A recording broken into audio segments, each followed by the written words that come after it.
Hey, it's MK, and today I am playing along with day 11's giftie from the Advent calendar, and the giftie for today are these amazing log or tree ring pieces. Now, please, please, please take the masking off of these pieces so you can see all the variations of the different types of wood that we have going on. Don't forget to take the masking off the front of your wood pieces, you guys. These wood grains are gorgeous. They really, really are. And so many projects have been just sharing with the masking on, even though it is still a cute project, an adorable wood piece, but the wood grain underneath, you guys, is beautiful. So I brought in these sprigs. I'm not sure if I'm going to be using them because I don't know what is in this little bag. It's a menagerie of 49 and Market, P13, Happy Scrap and Happy Studio, Vicky Booten. I even see a little bit of Close to My Heart in there. I mean, it's just a menagerie of little goodies inside this bag that was left over from various projects. I'm bringing in day 9's stamp background, and then I also brought in a smaller messy word background as well, just in case I needed a little filler for this. I'm going to be using some Bundled Sage oxide spray.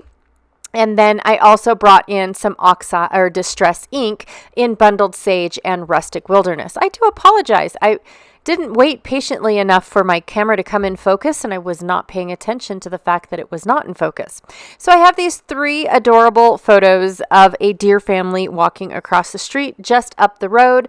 And then I also have this Close to My Heart irresistible paper that is a white daisy cardstock, and then it has these stars embossed on top of it. And I've been hoarding this piece of paper, literally, because I just have been waiting for the perfect layout. And it was never going to come, so I thought, you know what, I'm going to try this corner technique that I just saw Jamie Pate do in one of her videos. Go check out Jamie Pate's YouTube. It's just Jamie Pate, P-A-T-E, here on YouTube.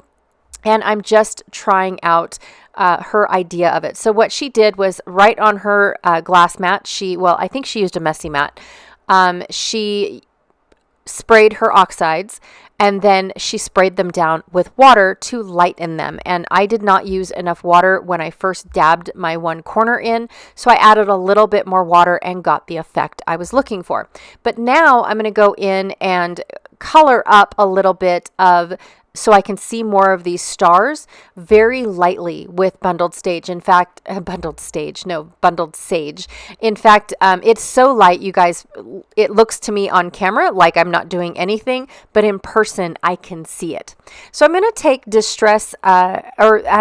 Rustic Wilderness because it's a great contrasting color.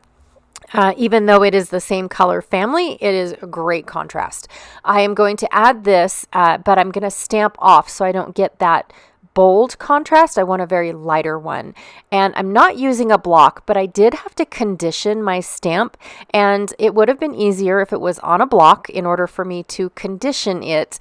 But I just used my arm to get off that manufactured film that comes with these types of stamps. You don't have to condition rubber stamps. It's only the photopolymer or the acrylic stamps that you have to condition.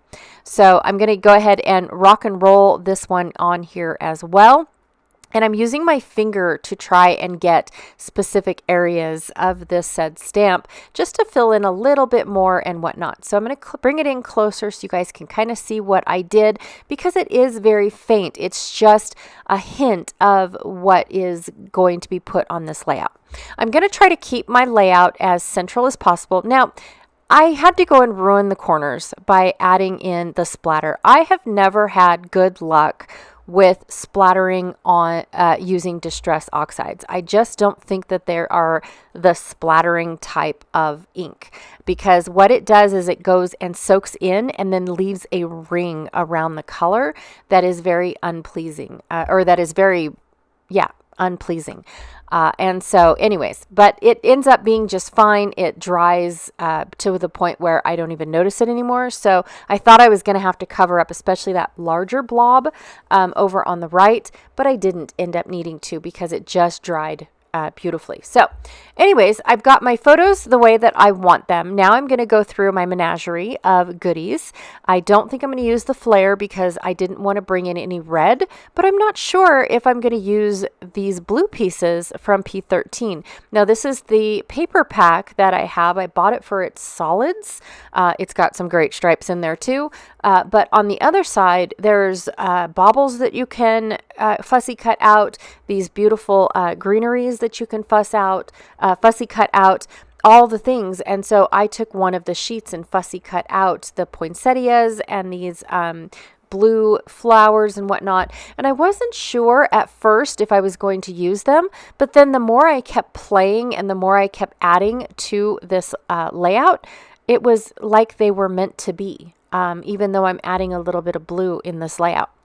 I really wanted to keep it monochromatic green, and then of course my wood veneer. So that was technically all I really wanted to do, but I really like how this ended up looking. So I'm going to go ahead and keep going through. I'm liking what I've already got going on. I thought I'd add a little bit more greenery, and then I thought, no, I don't want this to be any bigger. I want to kind of keep it central and focused around my photos. And I don't think I'm going to bring in the original sprigs that I had die cut out. Yeah, I'm just going to leave it exactly the way it is. But over here on this larger piece, I need something else. So I'm going to go and hunt for a flare. And I do end up finding one that actually says Reindeer Games. And I thought, oh, that's perfect. And it has blue on it. How convenient is that? It does have a little bit of red, but it's not enough for me to notice. I go and I flatten it, and then I inked the edges just because it was a little off-centered from the dome, I guess is what it's hooked to, but you can't tell in the end. I love how this layout came together. I love looking through past products that I have just shoved in a bag. It's one of my favorite things because then I can go through and see what all I want to do. All right, you guys, so that is my layout for today. I really had a lot of fun playing along again with my menagerie of goodies in a bag, and it's almost like a blind bag, right?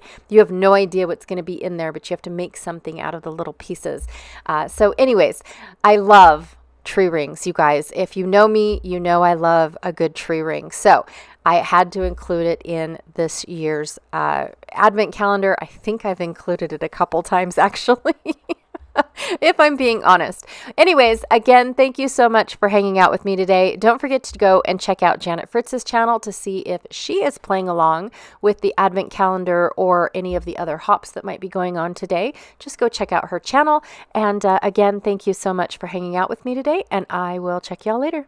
Bye.